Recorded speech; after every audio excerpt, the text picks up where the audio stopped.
que lleva por título ¿Qué va a pasar? ¿Qué va a pasar? Así tal cual. Antes de eso me gustaría que me ayuden a abrir sus Biblias en el libro de Salmos, capítulo 121.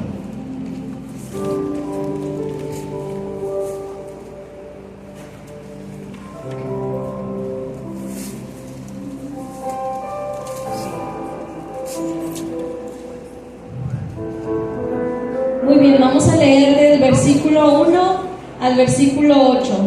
Dice: Alzaré mis ojos a los montes. ¿De dónde vendrá mi socorro? Mi socorro viene de Jehová, que hizo los cielos y la tierra. No dará tu pie al resbaladero, ni se dormirá el que te guarda. He aquí, no se adormecerá, ni dormirá el que guarda a Israel. Jehová es tu guardador, Jehová es tu sombra a tu mano derecha. El sol no te fatigará de día, ni la luna de noche. Jehová te guardará de todo mal, Él guardará tu alma. Jehová guardará tu salida y tu entrada desde ahora y para siempre. Padre, te damos gracias, Señor, en esta tarde por tu promesa, Señor. Gracias, Padre, porque sabemos que tú estás en este lugar, Señor. Porque sabemos que tu Espíritu Santo ahora mismo, Señor, está tocando corazones, Señor, está ministrando vidas. Padre, gracias. Ponemos en tus manos esta palabra, Señor. Que pueda salir, Señor, de la manera más auténtica de tu corazón, Señor. Por medio de mí, Señor, al corazón de tus hijos. Padre, habla nuestras vidas, Señor. Abrimos nuestro corazón, Señor. Abrimos nuestro entendimiento para que tú hables, Señor, a nuestras vidas. En el nombre de Cristo Jesús, nos ponemos en tus manos y te damos gracias, Señor. Gracias, Padre. Amén.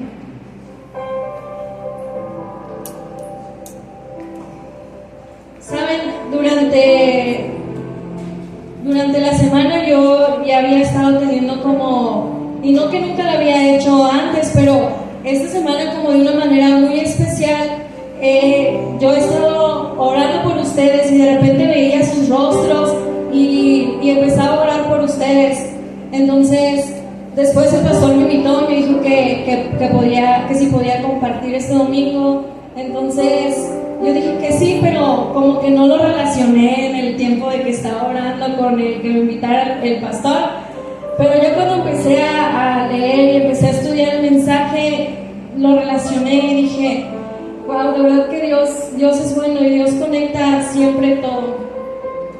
Y saben, yo quisiera decirles a ustedes, porque justo como decía Antonio, a veces llegamos y decimos: ¿Cómo están? Todos bendecidos, alegres.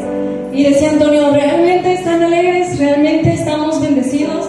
¿Realmente estamos de esa manera en la que confesamos estar?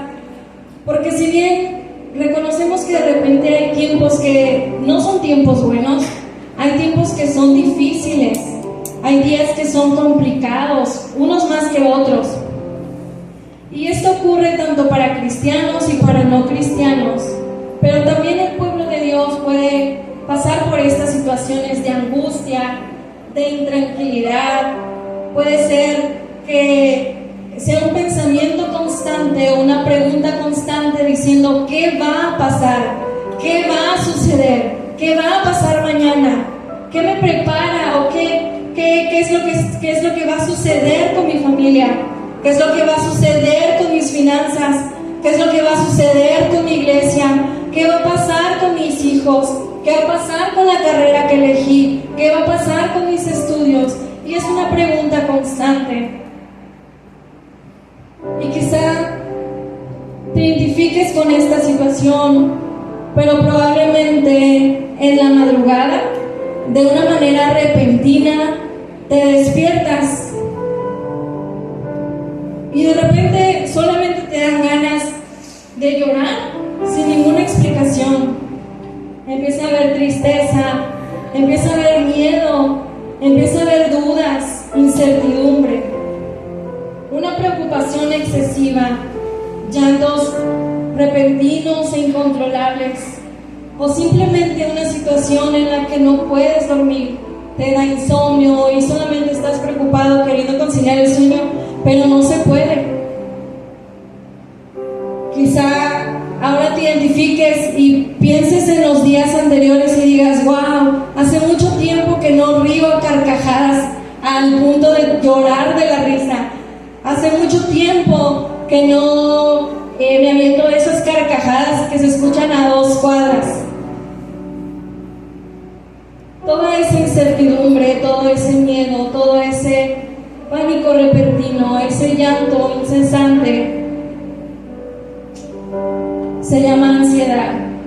Y saben, de repente esa situación emocional, esa situación que es de la mente, de nuestros pensamientos, empiezan a causar un efecto de manera físico, porque nuestras defensas ya no son las mismas, empiezan a bajar las defensas y es muy fácil adquirir cualquier tipo de enfermedad. De repente, si hay un virus, eres el primero o la primera en adquirir ese virus porque las defensas están bajas, hay más cansancio, más agotamiento. David decía, mis huesos se envejecieron. Él no quería decir que ya habían pasado muchos años o que él ya era un anciano, sino él estaba hablando de una condición que ya era física, pero que el origen era emocional, era almático. A Jesús le pasó que cuando él tenía mucha angustia, era tanta su angustia que él lloró sangre. O sea, esa angustia se hizo física. Y a veces puede pasar eso, una presión en el pecho todo el tiempo, un dolor en el estómago, unas ganas de vomitar, mareos, dolores de cabeza, que no se explica de dónde vienen todos esos dolores. Y eso se empieza a reflejar también en el rostro, porque tenemos un rostro abatido, no estamos tan sonrientes como antes. ¿Pero qué es esa ansiedad? Esa ansiedad es un pensamiento constante de que algo malo va a pasar. Ejemplo, el pensar que te van a correr del trabajo, pensar que algo malo va a suceder. Todo el tiempo estar pensando. Pero en la Biblia dice algo que es bien importante, y dice la Biblia que no se inquieten por nada. Nada que es nada, es total, es nular cualquier posibilidad de inquietud, es cero inquietud, cero preocupaciones. Dice, no se inquieten por nada, dice la Biblia, y está hablando en un tiempo presente, porque la Biblia no dice, no te inquietarás el día de mañana, no te inquietarás después, no te inquietarás en unos años, sino la Biblia dice, no te inquietes por nada. La Biblia está hablando en presente, está hablando que constantemente Dios nos va a recordar, no te inquietes por nada. Pero Señor, me pueden correr del trabajo, no te inquietes por nada. Pero Señor, es que mis hijos ni siquiera vienen a la iglesia. El Señor dice, no te inquietes por nada. Señor, las finanzas no van como deberían estar. La Biblia dice, no te inquietes por nada. ¿Y quién revela esta palabra? Es Dios el que te dice, no te inquietes por nada.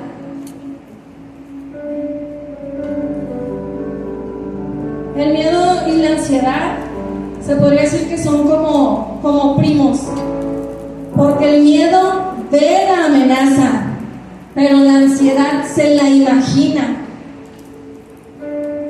El miedo es ese pulso que palpita cuando tú ves en tu jardín una serpiente. Sales a tu jardín y ves una serpiente y eso te provoca un miedo porque estás viendo la serpiente. Pero la ansiedad es esa voz que te dice, nunca te metas al jardín porque podría haber una serpiente.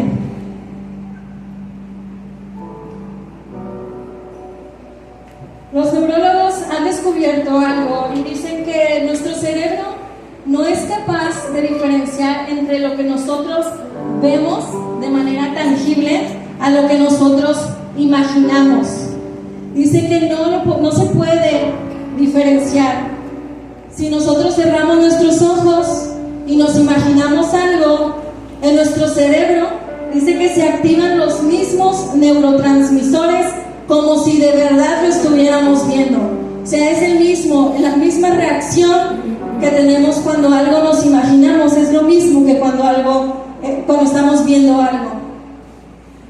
Hace años yo vendía seguros en el trabajo y una de las técnicas para vender seguros, pues, ¿cuántos aquí tienen seguros? No los voy a vender, pero ¿cuántos aquí tienen seguros? ¿Ninguno? 1, 2, 3. 3 tienen seguros. Bueno, justamente no es una cultura de seguros en México y es muy difícil vender seguros, pero la verdad es que con esta técnica es muy fácil vender seguros, porque lo único que teníamos que hacer es llevar a las personas a un escenario, y así nos decían: tienes que llevar a la persona a un escenario, y nuestra frase inicial era imagine. Siempre teníamos que iniciar con esa frase. Le hablábamos a los clientes y les decíamos: señorita, espero que no suceda. Claro, obviamente primero sensibilizábamos, ¿no? Señorita, espero que no suceda, pero imagine que usted está bajando de las escaleras de su casa y de repente se le dobla un tobillo y se cae. Justo en ese momento, usted va a necesitar una ambulancia, va a necesitar un doctor, va a necesitar atenderse en el mejor hospital, con los mejores doctores, y eso podría afectar su economía. Pero justamente para eso está escudo familiar. Y ya decíamos toda la oferta del seguro, que no tenía que pagar médicos ni nada, porque solamente tenía que pagar una cuota mensual. Pero esa era la frase. Y los clientes decían: oye, pero ¿la ambulancia va a ir hasta mi casa? Claro que sí, señorita, la ambulancia va a ir hasta mi casa, porque la cliente ya se había imaginado con el tobillo torcido y dijo: no, se va a necesitar una ambulancia. Y así era la frase, siempre era el imagine. Una vez una señora me dijo: no quiero nada, muchas gracias. Y de repente, ya saben, ¿no? Somos esos enfadosos que les volvemos a marcar. Y cuando le volvimos a marcar, me dice la clienta: ¿sabes qué me pasó? Me caí de las escaleras, dame el seguro.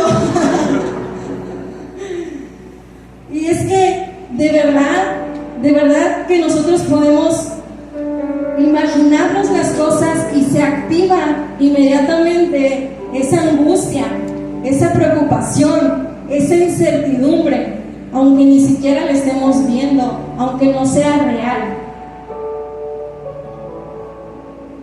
Hay algo que me da mucha vergüenza, pero me acuerdo que cuando yo estaba más chiquita, era muy adolescente, era adolescente, yo me imaginaba como escenarios bien catastróficos.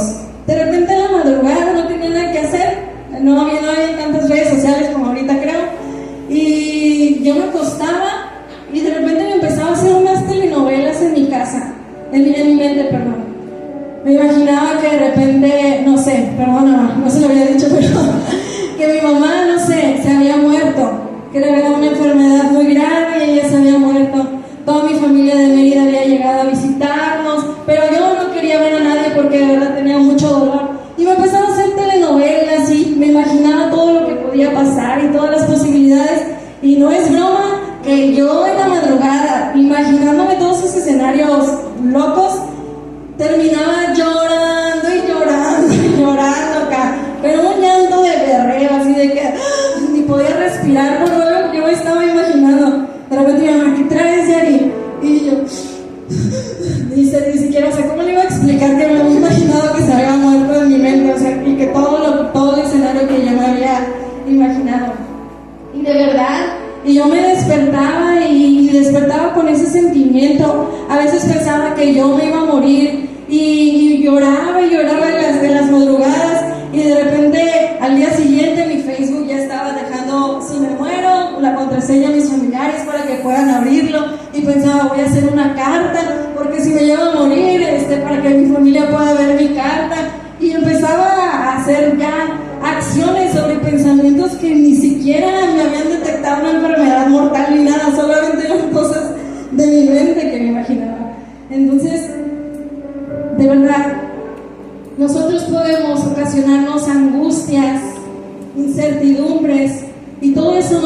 afectar de manera física, y son cosas que a veces únicamente están en nuestra mente. Y justamente lo que ocurre en nuestra mente puede determinar la manera en la que nosotros vemos y entendemos de lo que pasa alrededor. El diablo conoce esta debilidad, conoce este punto débil, y justo por eso la primera herramienta que él utiliza es atacar tu mente, es atacar tus pensamientos, es atacar esa área que sabe que puede estar vulnerable, porque la quiere debilitar, porque la quiere destruir. Pero saben, Jesús en todos sus mensajes en la Biblia, en los que habla acerca del afán, en los que habla acerca de la preocupación, el miedo, la duda, la incertidumbre, siempre lo conecta con algo, y él lo conecta con la falta de fe, la incredulidad. La situación y circunstancias empiezan a afectar nuestra paz y nuestro gozo cuando nosotros le dedicamos más tiempo a esas situaciones tristes, o a esos pensamientos de incertidumbre, o a esos pensamientos de duda, en lugar de enfocarlos en quién es Dios.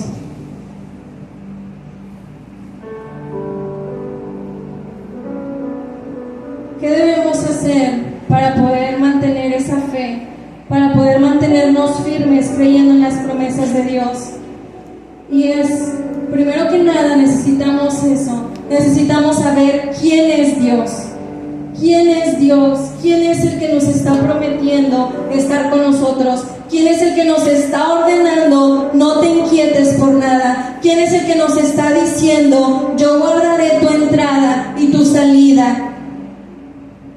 Debemos de saber y recordar quién es el que te hizo la promesa, quién es el que te llamó, quién es el que te habló, quién es el que te dijo que te iba a dar paz y gozo en medio de cualquier situación. ¿Quién es Dios, el que te habla y el que te ama? Hay un niño que tenía 8 años y el niño estaba corriendo jugando fútbol con sus amigos. Él estaba normalmente jugando fútbol con sus amigos. Entonces, en una ocasión, él pateó mal y se cayó y se golpeó la boca y se le cayó un diente. Entonces él entró corriendo a su casa, los niños empezaron a burlar de él, empezaron a decir chimuelo, y él entró llorando a su casa. Entonces su papá, quien él sabía que era doctor, llega y le dice: no te va a pasar nada, es un diente de leche, no te va a pasar nada, te va a crecer otro. Y su hijo, todo preocupado, decía: no voy a hacer chimuelo toda mi vida no me va a crecer ese diente. Y él estaba llorando y preocupado porque ya no le iba a volver a crecer el diente. Entonces su papá le dijo: no, tranquilo, todo va a estar bien, de verdad te va a crecer otro diente, es un diente de leche. Y el niño no podía dejar de llorar. Entonces su papá, que ya tenía que ir a trabajar, le dijo: bueno, me vas a acompañar a trabajar. Y se lo llevó. El niño no sabía que su papá era un cirujano dentista. Entonces llega a la clínica con su papá, y su papá empezó a hacer una cirugía y permitió que su hijo estuviera ahí viendo durante la intervención. Entonces se dio cuenta como todos: doctor, ¿qué más necesita? Doctor, le pasamos al doctor, ¿qué es lo que necesita para la cirugía? Y ahí tenían los enfermeros y todos ayudándole al doctor. Y él con mucha seguridad, trabajando, y se veía muy profesional, muy tranquilo, y ayudó a la persona a la que iba a intervenir. Entonces se regresó y su hijo le dijo a su papá: papá, ahora sé que no me va a pasar nada. Yo no sabía que eras un cirujano dentista. Y su papá le dijo: sí, a eso me dedico. ¿Qué cambió en esa situación? ¿Por qué el niño empezó a creer? ¿El papá cambió? ¿Cambió de profesión el papá? El papá era el mismo. Aquí lo único que cambió fue que él tuvo el conocimiento de quién era su papá. Él supo quién era su padre y por eso podía confiar que nada le iba a pasar, porque su papá era experto y él sabía que nada le iba a pasar a él. Debemos saber quién es Dios, pero también debemos de recordar qué fue lo que nos prometió Dios, aún en medio de esa dificultad, aún en medio de esa situación difícil, aún en medio de un escenario en el que no se vean esperanzas. Debemos de poner nuestra mirada en Dios y creer en Dios. Así como Dios prometió una vez a Abraham, le dijo: Abraham, haré de ti una nación como heredad. Y se lo prometió en medio de la infertilidad. También Dios le prometió a Noé un diluvio en medio de la sequía. Dios le prometió a Moisés una tierra de libertad en donde fluía leche y miel en medio de la esclavitud. Dios le prometió a David que su linaje continuaría el trono en medio de la persecución. Si justo ahorita estás viviendo en un tiempo o en un escenario en donde veas cero posibilidades, no hay manera de que Dios haga un milagro, o pensarás: ya no hay un futuro, ya no hay una esperanza, ya todo está perdido. Si justamente estás totalmente del otro lado de donde Dios te había prometido que estarías,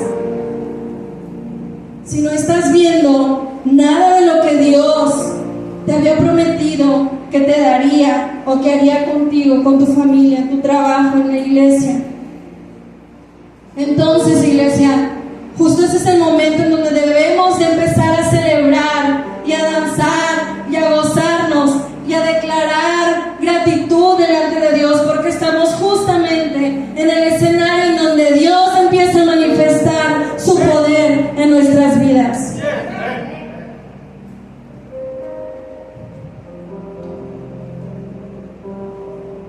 Pero debemos de creer, debemos de confiar en quién nos hizo la promesa. Debemos entender quién es el que nos prometió. Él es fiel y justo. El Señor cumple sus promesas.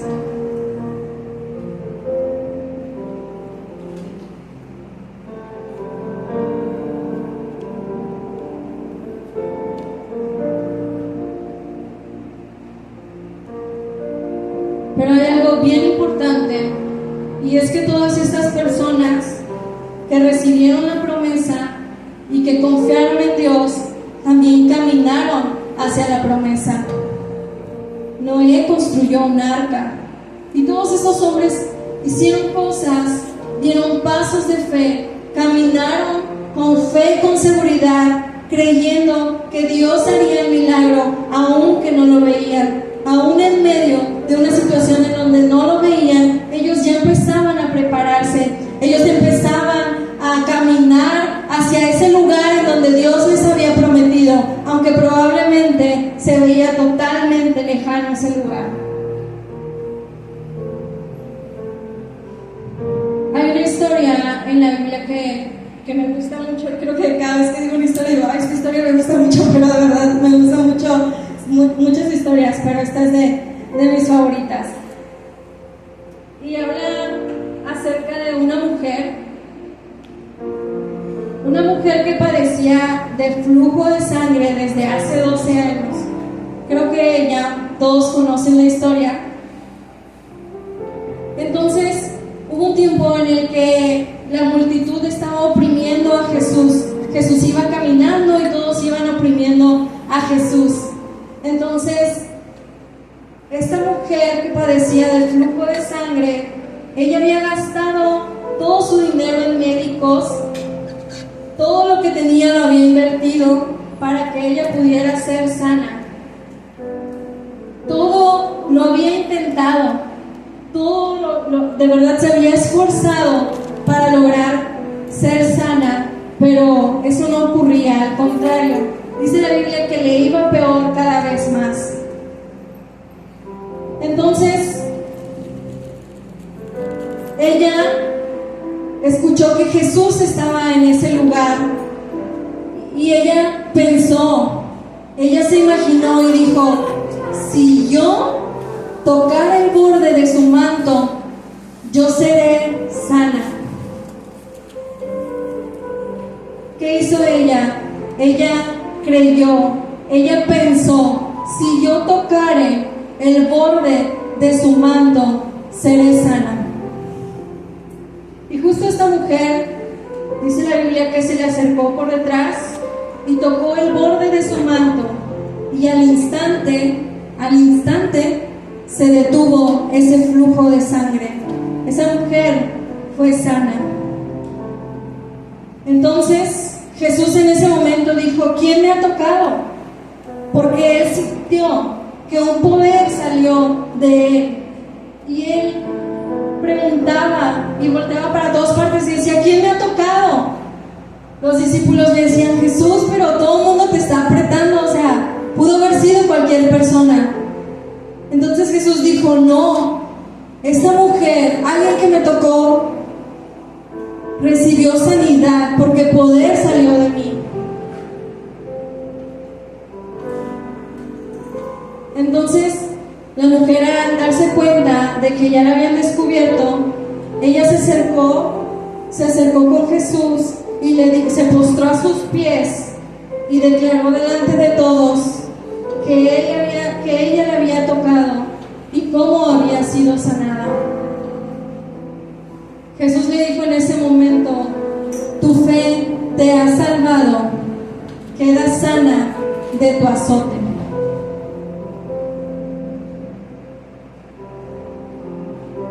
Ella no confiaba en el manto, no era el borde del manto, no era tocar el borde del manto, era quien tenía el manto.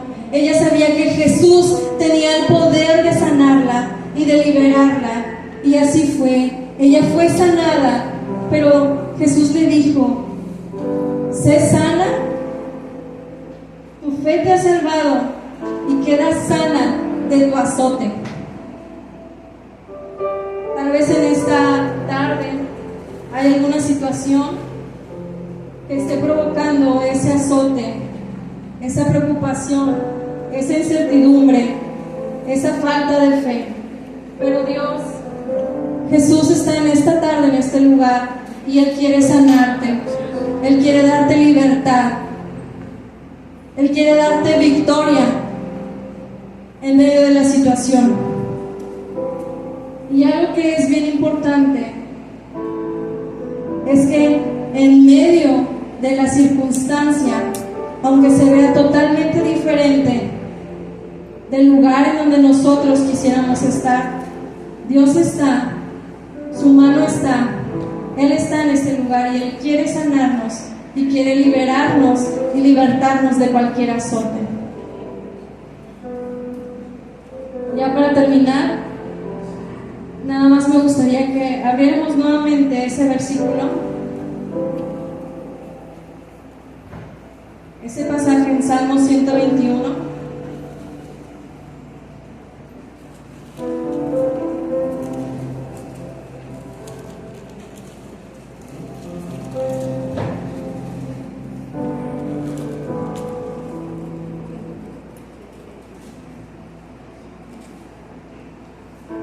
Y vamos a leerlo nuevamente, pero vamos a leerlo en primera persona.